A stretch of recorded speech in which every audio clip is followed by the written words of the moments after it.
नमस्कार दोस्तों, आपका बहुत बहुत स्वागत है चमत्कारी टोटके चैनल में। दोस्तों, चमत्कारी टोटके चैनल में हम आपको दिखाते हैं चमत्कारी टोटके, असरदार उपाय, बहुत सी रोचक बातें, ऐसा रोचक ज्ञान जो आपको सिर्फ और सिर्फ हमारे इस चैनल पर देखने को मिलता है। तो दोस्तों, अगर आपने अभी तक चमत्कारी टोटके को सब्सक्राइब नहीं किया है तो सबसे पहले हमारे इस चैनल को सब्सक्राइब कर लीजिए, क्योंकि यहाँ आपको सबसे पहले देखने को मिलेंगे बहुत सारे वीडियोस जो कि आपके काम के होंगे। दोस्तों, हमारे इस वीडियो को लाइक कीजिए तथा अपने दोस्तों के साथ शेयर करना ना भूलें। आज के हमारे इस वीडियो में हम आपको बताने जा रहे हैं चाणक्य नीति के अनुसार एक बुद्धिमान व्यक्ति को क्या करना चाहिए और क्या नहीं करना चाहिए। तो आइए जानते हैं सबसे पहले कि एक बुद्धिमान व्यक्ति को ये 5 बातें किसी को कभी नहीं बतानी चाहिए। पहली बात है कि उसकी दौलत या अपनी संपत्ति से जुड़ी कोई भी बात नहीं बतानी चाहिए।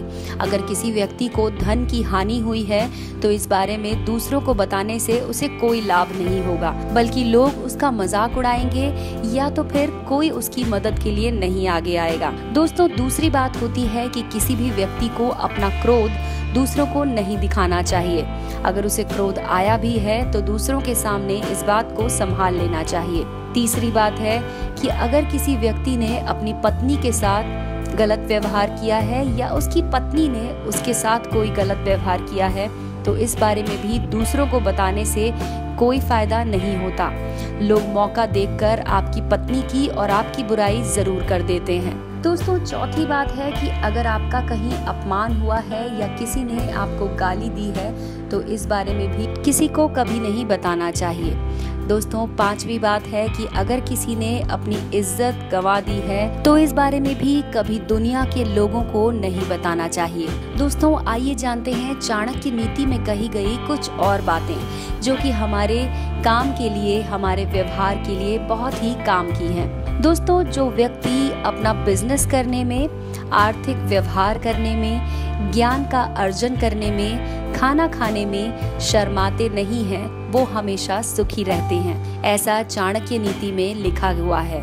दोस्तों, चाणक्य नीति के एक अध्याय में ये लिखा हुआ है कि जिस इंसान को ज्ञान के प्राप्त करने के बाद जो सुख और शांति का अनुभव होता है, वैसा अनुभव धन के लोभ में यहाँ वहाँ भटकने से कभी नहीं हो पाता है। व्यक्ति को हमेशा इन 3 चीजों से संतुष्ट रहना चाहिए।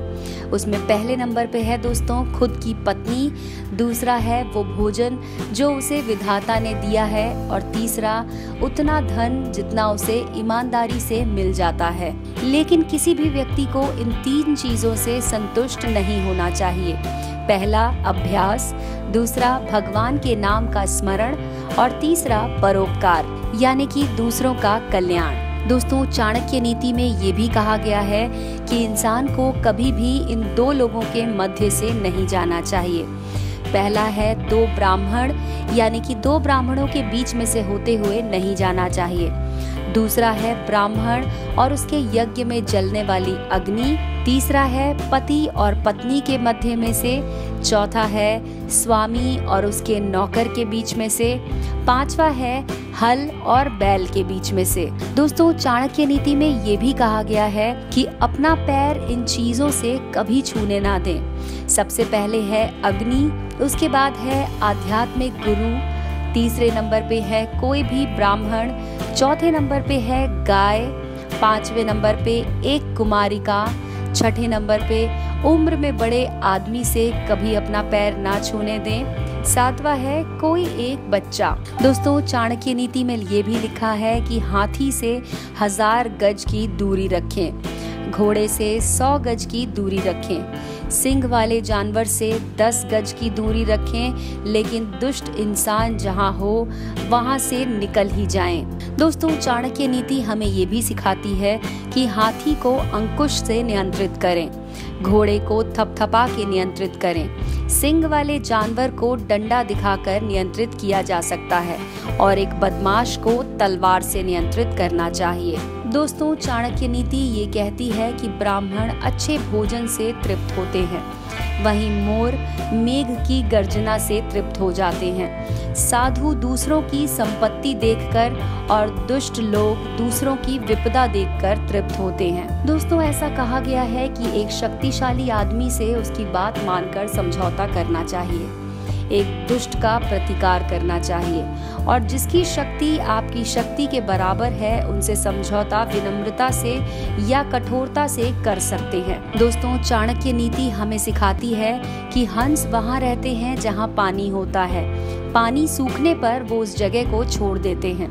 आप किसी आदमी को ऐसा व्यवहार ना दें कि वो आपके पास आता जाता रहे। दोस्तों, स्वर्ग में निवास करने वाले देवता लोगों में और धरती पर निवास करने वाले लोगों में कुछ साम्यता पाई जाती है। उनके समान गुण इस प्रकार होते हैं: परोपकार, मीठे वचन, भगवान की आराधना और ब्राह्मणों के जरूरतों की पूर्ति। वहीं नर्क में निवास करने वाले और धरती पर निवास करने वालों में जो साम्यता है वो है अत्यधिक क्रोध, कठोर वचन, अपने ही संबंधियों से शत्रुता, नीच लोगों से मैत्री करना और हीन हरकतें करने वालों की नौकरी करना। दोस्तों, अगर आप शेर की गुफा में जाते हैं तो आपको हाथी के माथे का मणि मिल सकता है, लेकिन यदि आप लोमड़ी की गुफा में जाते हैं तो वहां आपको बछड़े की पूंछ या गधे की हड्डी के अलावा कुछ नहीं मिलेगा। दोस्तों, एक अनपढ़ आदमी की जिंदगी किसी कुत्ते की पूंछ की तरह बेकार होती है। उससे ना तो उसकी इज्जत ही होती है और ना ही कीड़े मकोड़ियों को उड़ाने के काम में आती है। दोस्तों, यदि आप दिव्यता चाहते हैं तो आपकी वचन, मन और इंद्रियों में शुद्धता होनी चाहिए। उसी प्रकार आपके हृदय में करुणा होनी चाहिए। जिस प्रकार एक फूल में खुशबू है, तिल में तेल है, लकड़ी में अग्नि है, दूध में घी है, गन्ने में गुड़ है, उसी प्रकार यदि आप ठीक से देखते हैं तो हर व्यक्ति में परमात्मा है। तो दोस्तों, ये था हमारा वीडियो जिसमें हमने आपको चाणक्य नीति के अनुसार बहुत सी उपयोगी और लाभकारी बातें बताई। हो सकता है कि ये बातें आपको भी कहीं ना कहीं काम जरूर आए। दोस्तों, आपको हमारा ये वीडियो कैसा लगा इसके बारे में हमें जरूर बताएं। आप अपने राय व सुझाव हमारे वीडियो के कमेंट सेक्शन में लिख सकते हैं। दोस्तों, इसी तरह की रोचक जानकारी के लिए, चमत्कारी उपाय, चमत्कारी टोटकों के लिए देखते रहिए चमत्कारी टोटके चैनल।